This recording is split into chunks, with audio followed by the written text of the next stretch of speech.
اسی طریقے سے طریق کی کتابوں میں ہمیں ملتا ہے کہ صدیق اکبر رضی اللہ تعالی عنہ جب مکہ مکرمہ کو چھوڑ کر ہجرت کرنے کے ارادے سے مکہ سے نکلتے ہیں، ہمیں سیرت کی کتابیں بتاتی ہیں کہ ابن دعمہ سے ملاقات ہو جاتی ہے۔ وہ کہتا ہے ابو بکر تم کہاں جا رہے ہو؟ کہنے لگے کہ او میاں مکہ والے لوگ ہمیں مکہ میں رہنے نہیں دیتے، رسول پاک صلی اللہ علیہ وسلم نے حبشہ کی طرف جانے کی مسلمانوں کو اجازت دی ہے، میں بھی مکہ چھوڑ کر حبشہ کی طرف جانے کا ارادہ رکھتا ہوں۔ انہوں نے ابو بکر کا ہاتھ پکڑا اور کہنے لگا اے ابو بکر میں ابن دعمہ آپ کو امان دیتا ہوں، وہاں لے کر بیت اللہ میں آ جاتے ہیں۔ سرداران قریش کو جمع کرتے ہوئے فرماتے ہیں اے لوگوں میں نے ابو بکر کو امان دے دی، ابو بکر جیسی شخصیت کو مکہ چھوڑنا نہیں چاہیے۔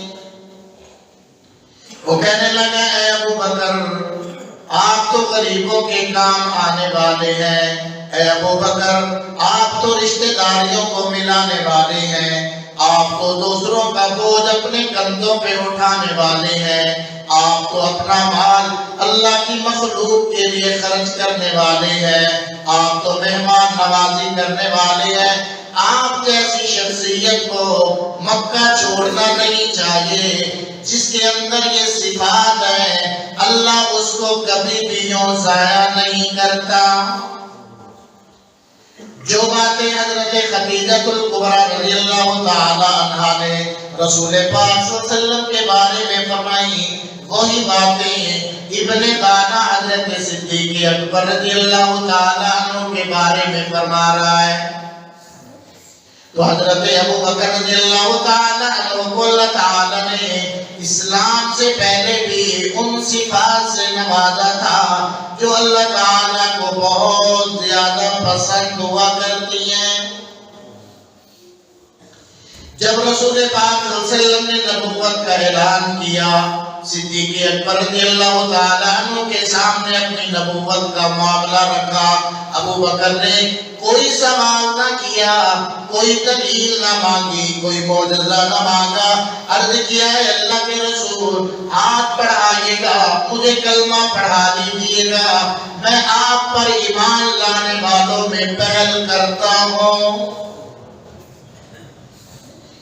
اسلام قبول کرنے کے بعد جس نے رسول اللہ کے لیے اپنا تمام کا تمام مال قربان کر ڈالا، جن کے بارے میں اللہ کے رسول صلی اللہ علیہ وسلم فرمایا کرتے تھے اے ابو بکر اللہ نے میں نے تمام لوگوں کے احسانات کا بدلہ دے دیا، ابو بکر کے احسانات کا بدلہ کل قیامت والے دن اللہ جل شانہ خود دیں گے۔ صدیق اکبر رضی اللہ تعالیٰ عنہ کا تمام گھرانہ اسلام کی خدمت کے لیے قبول ہوا۔ اس ابو بکر کو خراج تحسین پیش کیا جاتا ہے جس نے اسلام کے لیے اپنا سب کچھ قربان کر دیا، مکہ کے بڑے تاجروں میں شمار ہوتا تھا، کپڑے کی تجارت کرنے والے تھے، لیکن جب اسلام کو قبول کیا تمام کا تمام مال اللہ کے حبیب کے قدموں میں لا کر ڈال دیا۔ جب غزوہ تبوک کا موقع ہوتا ہے، رسول پاک صلی اللہ علیہ وسلم نے جب چمڑے کی اپیل کی، ابو بکر نے تمام کا تمام مال لا کر قدموں میں رکھ دیا، سوال کے جواب میں ارشاد فرمایا اے اللہ کے رسول گھر میں صرف اللہ اور اس کے رسول کا نام چھوڑ کر آیا ہوں۔ ہجرت کے سفر میں صدیق اکبر نے تمام کچھ قربان کر ڈالا۔ یہ وہ ابو بکر ہے جن کے بارے میں اللہ نے ایسا فیصلہ کر دیا، وہ ان کو اعزاز عطا فرمایا، ہجرت والے دن تمام کے تمام لوگ رسول اللہ سے اجازت مانگنے آتے ہیں، ابو بکر بھی آتا ہے۔ فرمایا اے ابو بکر تمہیں ہجرت کرنے کی اجازت نہیں، ٹھہر جاؤ، ان قریب مجھے بھی اجازت مل جائے گی، پھر ہم دونوں اکٹھے ہجرت کے لیے نکلیں گے۔ جب ادھر اجازت ملتی ہے، اللہ کے رسول صلی اللہ علیہ وسلم اپنے گھر سے نکل کر ابو بکر کے دروازے پہ جاتے ہیں۔ طریق کے اندر یہ الفاظ ہمیں ملتے ہیں، آج نبوت صدیق اکبر کے دروازے پہ دستک دے رہی ہے۔ ادھر دروازے پہ دستک ہوتی ہے، ادھر ابو بکر پہچان جاتے ہیں، اللہ کی طرف سے اجازت ہو گئی کہ آنے والا میرا محبوب رسول پاک صلی اللہ علیہ وسلم ہے۔ ادھر دروازہ کھولا، سامنے رسول اللہ مسکرا رہے ہیں۔ فرمایا ابو بکر اجازت مل گئی۔ صدیق اکبر نے عرض کیا یا رسول اللہ میں نے پہلے سے اونٹنیوں کا انتظام کر رکھا ہے، آپ چلیے گا، ہم ابھی سفر کو نکلنے کو تیار ہیں۔ کیا کہنے صدیق اکبر تیرے کندھے صدیق اکبر کے ہیں، سوار ہونے والا اللہ کا آخری پیغمبر ہے۔ ابو بکر نے اپنے کندھوں پہ سوار کر لیا۔ فرمایا اللہ کے رسول میں گوارا نہیں کرتا آپ کو کسی قسم کی کوئی تکلیف ہو۔ یہ وہ ابو بکر ادھر غار میں پہنچتے ہیں، ادھر سراقہ بن مالک پہنچ جاتا ہے۔ ادھر ابو بکر کہتے ہیں اے اللہ کے رسول دشمن سر پہ آ گیا، اب ہمارا کیا بنے گا؟ رسول پاک صلی اللہ علیہ وسلم نے کیا خوبصورت جملہ ارشاد فرمایا، اِذْ يَقُولُ لِصَاحِبِهِ لَا تَحْزَنْ ان اللہ معنا۔ اللہ فرماتا ہے او میاں، اے قرآن پڑھنے والوں، او میرے قرآن کی تلاوتیں کرنے والوں، اس وقت کو بھی ذرا یاد کرو، اس وقت کو بھی سامنے رکھو جب پیغمبر صلی اللہ علیہ وسلم اپنے صاحب کو ابو بکر سے یہ فرما رہے تھے لا تحزن، اے ابو بکر گھبرانے کی ضرورت نہیں، ان اللہ معنا، اس لیے کہ اللہ ہمارے ساتھ ہے، اور جن کے ساتھ اللہ ہوا کرتا ہے کائنات کی کوئی طاقت بھی ان کا کچھ بگاڑ سکتی نہیں۔ تو ان اللہ معنا، اللہ ہمارے ساتھ ہے، جمع کا صیغہ لائے تو ابو بکر کو تسلی دی، اے ابو بکر اللہ آپ کے ساتھ ہے، آپ کو گھبرانے کی کیا ضرورت ہے۔ حضرت ابو بکر رضی اللہ تعالیٰ عنہ، میں عرض یہ کر رہا تھا اپنا تمام کا تمام مال دین اسلام کے لیے قربان کر چکے تھے۔ صدیق اکبر رضی اللہ تعالیٰ عنہ کا معمول یہ تھا کہ جب بھی کوئی غریب مسلمان ہوتا ادھر مکہ والے ان پہ ظلم و ستم کیا کرتے، حضرت ابو بکر رضی اللہ تعالیٰ عنہ اپنا مال خرچ کرتے ہوئے ان غلاموں کو خرید کر آزاد کر دیا کرتے تھے۔ ان کا باپ ابو قحافہ کہنے لگا اے ابو بکر اگر تم نے غلام آزاد کرنی ہے ان غلاموں کو خرید کر آزاد کیا کرو جو طاقتور ہوتے ہیں، جو کل کو لڑائی میں تیری مدد کر سکیں، جو تیرے کام آ سکیں۔ صدیق اکبر جواب دیتے او میرے ابا میں نے مال ان پر اپنے مفاد کے لیے خرچ نہیں کیا، میں تو ان کو آزاد کرتا ہوں اللہ کی رضا کے لیے، اپنے مولا کو خوش کرنے کے لیے میں اللہ کی رضا چاہتا ہوں، ان سے کوئی مفاد لینے کے لیے آزاد نہیں کرتا۔ اللہ جل شانہ اسی بات کا اعلان فرماتا ہے، قیامت تک کے لیے یہ اعلان ہوتا رہے گا، ابو بکر کا ڈنکا بجتا رہے گا، ابو بکر کی تعریف اللہ کا قرآن کرتا رہے گا۔ اللہ کا قرآن بول کر کہتا ہے وَسَيُجَنَّبُهَا الْأَتْقَى الَّذِي يُؤْتِي مَالَهُ يَتَزَكَّى وَمَا لِأَحَدٍ عِندَهُ مِن نِّعْمَةٍ تُجْزَىٰ إِلَّا ابْتِغَاءَ وَجْهِ رَبِّهِ الْأَعْلَىٰ۔ فرمایا کل قیامت کا دن ہوگا، اللہ جل شانہ ابو بکر کو جہنم کی آگ سے محفوظ فرما دے گا۔ اللہ نے کیا اعزاز بخشا، فرمایا وَسَيُجَنَّبُهَا الْأَتْقَى۔ اللہ تعالیٰ جو اس امت کا سب سے بڑا متقی آدمی ہے، سب سے بڑا پرہیزگار ہے، سب سے زیادہ اللہ سے کرنے والا ہے، اللہ جل شانہ اس پرہیزگار متقی کو جہنم کی آگ سے بچا دے گا۔ یہ جملہ ابو بکر کی شان میں آتا ہے، یہ جملہ ابو بکر کی تعریف کے لیے آتا ہے، یہ جملہ ابو بکر کا مرتبہ اور مقام بتانے کے لیے آیا۔ فرمایا وَسَيُجَنَّبُهَا الْأَتْقَى۔ تو اللہ فرماتے ہیں کہ یہ امت کا سب سے بڑا پرہیزگار بندہ ہے ابو بکر، جس کے تقوی کو اللہ بیان کرتا ہو، جس کے تقوی کو اللہ صلاحتا ہو، اس کے تقوی کا کیا کہنا، اس کے مرتبے اور مقام کا کیا کہنا، میاں پھر ان کا احترام نہ کیا جائے تو اور کیا کیا جائے۔ جس کی تعریف خود خدا کرنے والا ہو، میں اور تو کیوں نہ اس کی تعریف کریں، جس کا مرتبہ اور مقام اللہ کا قرآن جا بجا بیان کرتا ہو، میں اور تو کیوں نہ اس کی تعریف اور منقبت کو بیان کریں۔ آؤ میاں ابو بکر جس کے بارے میں اللہ فرماتا ہے الذی یؤتی مالہ یتزکیٰ، جو اپنا مال راہ خدا میں صرف اسی لیے خرچ کرتا ہے کہ اللہ اس کو پاک کر دے۔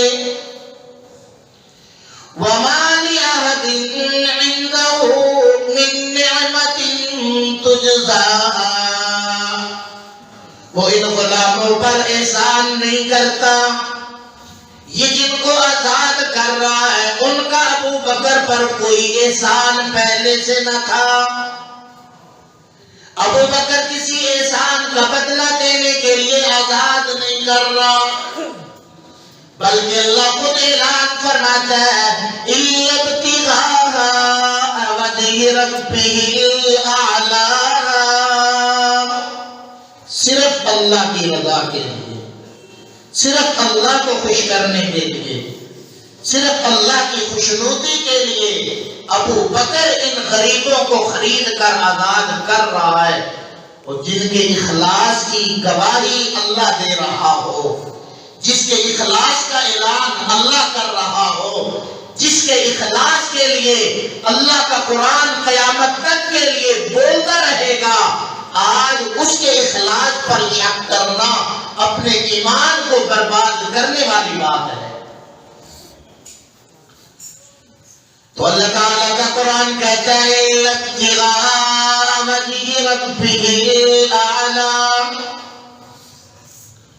تو جو صرف اللہ کو راضی کرنے کے لیے اپنا مال خرچ کرتا ہے، اللہ نے ابو بکر کے صدقہ خیرات کی بھی تعریف کر دی، اللہ نے ابو بکر کے اخلاص کو بھی بیان کر دیا، اللہ نے ابو بکر کے تقوی کو بھی بیان کر دیا۔ اللہ تعالیٰ نے ابو بکر رضی اللہ تعالیٰ عنہ کی صفات کا قرآن میں اعلان کر کے ثابت کر دیا۔ او میاں قیامت تک کے لیے نہ مانو میرا قرآن تعریف کرتا رہے گا۔ تم ابو بکر کی عظمت کو مانو یا نہ مانو، تمہیں ابو بکر سے چڑ ہو یا نہ ہو، لیکن اللہ کا قرآن قیامت تک کے لیے ابو بکر کے مرتبے اور مقام کو بیان کرتا رہے گا۔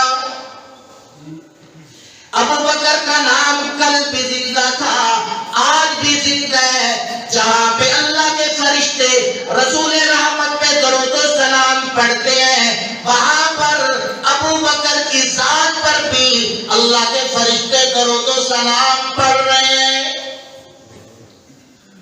تو فرمایا ان ابتغاء وجہ ربہ الاعلی، ابو بکر کے اخلاص کو بیان کر دیا۔ ایک مرتبہ رسول پاک صلی اللہ علیہ وسلم غم زدہ تھے، پریشان تھے، میری امت کا کیا بنے گا؟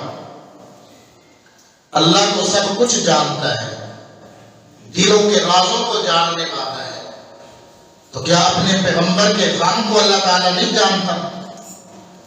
لیکن پیار کا رسول پاک صلی اللہ علیہ وسلم کی محبوبیت کو اللہ بتانا چاہتا تھا۔ جبریل کو بھیجا کہ جاؤ پوچھ کر آؤ کہ میرا محبوب کیوں غم زدہ ہے۔ جبریل آئے، عرض کیا یا رسول اللہ صلی اللہ علیہ وسلم، اللہ تعالیٰ کی طرف سے سلام آیا ہے، اللہ پوچھتا ہے کہ آپ کیوں غم زدہ ہیں؟ فرمایا ہے جبریل اپنی امت کے بارے میں غم زدہ ہوں کہ میری امت کا کل کو کیا بنے گا۔ جبریل اللہ جل شانہ کی بارگاہ میں پہنچتے ہیں، یا الہ العالمین، آپ کے محبوب صلی اللہ علیہ وسلم یوں فرماتے ہیں کہ میں اپنی امت کے بارے میں غم زدہ ہوں، کل کو میری امت کا کیا بنے گا۔ اللہ نے فرمایا جبریل جلدی جا میرے پیغمبر کو خوشخبری سنا دے۔ جبریل حاضر ہوتے ہیں، عرض کیا یا رسول اللہ صلی اللہ علیہ وسلم، اللہ تعالیٰ نے یہ ایسے آپ کے لیے بھیجی ہے، وَلَسَوْفَ يُعْتِيكَ رَبُّكَ فَتَرْضَىٰ، اے میرے محبوب ہم آپ کو اتنا دیں گے، اتنا دے دیں گے، آپ خوش ہو جائیں گے، آپ راضی ہو جائیں گے۔ ہم آپ کو آپ کی امت کے بارے میں کبھی بھی غم زدہ نہ ہونے دیں گے۔ اے میرے پیغمبر ہم آپ کو خوش کر دیں گے۔ یہ اللہ جل شانہ نے رسول پاک صلی اللہ علیہ وسلم کے بارے میں فرمایا، وَلَسَوْفَ يُعْتِيكَ رَبُّكَ فَتَرْضَىٰ، اور میرے پیغمبر اللہ آپ کو اتنا دے گا کہ اللہ آپ کو خوش کر دے گا۔ ادھر جب ابو بکر کا نمبر آتا ہے، جب ابو بکر اللہ کی رضا کے لیے مال کو خرچ کرتا ہے، جب اللہ کے لیے غریب غلاموں کو آزاد کرتا ہے، اللہ تعالیٰ بالکل یہی جملہ، یہی اعلان ابو بکر کے بارے میں بھی فرماتا ہے۔ سورۃ واللیل کے اندر اللہ کا قرآن بول کر کہتا ہے، فرمایا وَلَسَوْفَ يَرْضَىٰ، اے ابو بکر اللہ آپ کو راضی کر دے گا۔ کیا کہنے ابو بکر، اللہ خود فرماتا ہے وَلَسَوْفَ يَرْضَىٰ، اللہ ابو بکر کو راضی کر دے گا۔ تمام کائنات لگی ہوئی ہے اللہ کو راضی کرنے میں، نمازی اللہ کو راضی کرنے میں لگے ہوئے، مجاہدین اللہ کو راضی کرنے میں لگے ہوئے، مدرسین اللہ کو راضی کرنے میں لگے ہوئے، دعوت و تبلیغ کے لیے نکلنے والے اللہ کو راضی کرنے میں لگے ہوئے، خانقاہوں میں اللہ اللہ کی ضربیں لگانے والے اللہ کو راضی کرنے کے لیے بیٹھے ہیں۔ تمام کے تمام اللہ کو راضی راضی کرنے کی محنت کر رہے ہیں. کیا کہنے ابو بکر تیرے بارے میں اللہ خود کہتا ہے وَلَسَوْفَ يَرْضَىٰ، اے ابو بکر اللہ تجھے خوش کر دے گا. یہ مرتبہ اور مقام اللہ نے ابو بکر کو دیا، یہ مرتبہ اور مقام اللہ نے صدیق اکبر کے مقدر میں رکھا. اللہ تعالیٰ ابو بکر کو خوش کر دے گا. بلکہ بعض کتابوں میں یہ جملہ بھی لکھا ہوا نظر آتا ہے کہ اللہ جل شانہ جب جلال پہ ہوں گے، کل قیامت والے دن اللہ اپنے جلال پہ ہوں گے، اللہ کو غصہ آیا ہوا ہوگا. اللہ تعالیٰ کے حبیب صلی اللہ علیہ وسلم صدیق اکبر کو اللہ کی بارگاہ میں پیش کر دیں گے. ابو بکر جب اللہ کی بارگاہ میں حاضر ہوگا، اللہ جل شانہ کا غصہ ختم ہو جائے گا. وہ ابو بکر جس کو جنت کے 8 دروازے سے آواز آئے گی اے ابو بکر آپ اس سے داخل ہو جاؤ، وہ جنت جس کی منتظر ہوگی، جنت کے دروازے جس شخصیت کا انتظار کر رہے ہوں گے وہ صدیق اکبر رضی اللہ تعالی عنہ ہوں گے. تو یہ ہے ابو بکر کا مرتبہ اور مقام. اس لیے آؤ ان حضرات کے نقش قدم پہ چلیں، ان جیسا تقوی بنانے کی کوشش میں لگیں، ان جیسا اخلاص حاصل کرنے کی کوشش میں لگیں، اللہ کو راضی کرنے کی قبر دو میں لگیں، اللہ کے حبیب صلی اللہ علیہ وسلم کے دین کے لیے جیسے ابو بکر نے قربانی دی، آؤ آج اسلام اسی قربانی کا مطالبہ کرتا ہے. جو کام رسول پاک صلی اللہ علیہ وسلم کا تھا وہی کام ابو بکر کرتے رہے، تمام صحابہ نے اسی کام کو لے کر آگے چلے. اللہ فرماتے ہیں پیغمبر کی صفات میں سے وَدَاعِيًا إِلَى اللَّهِ، میرا پیغمبر لوگوں کو اللہ کی طرف بلانے والا ہے. صدیق اکبر نے اسلام قبول کیا، عرض کیا یا رسول اللہ اب میرا کیا کام ہے؟ فرمایا ابو بکر جو مجھ محمد کا کام ہے وہ تیرا کام ہے، جو مجھ محمد کا کام ہے وہی تیرا کام ہے. پھر صدیق اکبر دعوت کے کام کے لیے نکلے، اللہ کی مخلوق کو اللہ کے قریب کر کے دکھایا. تو اولیاء ہم بھی ابو بکر کے نقش قدم پہ چلنے کی کوشش کریں تاکہ ہم بھی اپنا کچھ نہ کچھ حصہ دین اسلام کی خدمت کے لیے ڈال جائیں. یہ دنیا بھی ختم ہو جائے گی، ہم بھی ختم ہو جائیں گے، ہمارا مال بھی ختم ہو جائے گا، رہے گا وہی جو اللہ کے نام کے ساتھ جڑ گیا. اس لیے کہ اللہ بھی باقی، اللہ کے چاہنے والے بھی باقی، اللہ بھی باقی، اللہ کے چاہنے والے بھی باقی. آج تک اللہ بھی ہے، اللہ کے چاہنے والوں کے نام بھی آج تک باقی ہے. اور ان میں شامل ہو جاؤ، ان میں شامل ہو جائے. تو ہمارے پاس جماعت کے حضرات پھر تشریف لائے ہوئے ہیں، مستورات کی جماعت آئی ہوئی ہے، مستورات کی جماعت. اس لیے آپ حضرات خود بھی ٹائم دیجئے مسجد میں، ان حضرات کی بات کو سنیے گا، اپنی خواتین کو بھی اطلاع دیجئے. اور اب آواز خواتین تک بھی پہنچ رہی ہے تو مستورات کی جماعت ہمارے گھر میں ٹھہرے گی. تو اس لیے مستورات بھی جو ہے وہ ہمارے گھر میں آ کر ان کے بیانات سنیں، ان کے پاس بیٹھیں اور دین اسلام کی جو موٹے موٹے مسائل ہیں وہ بھی سیکھیں.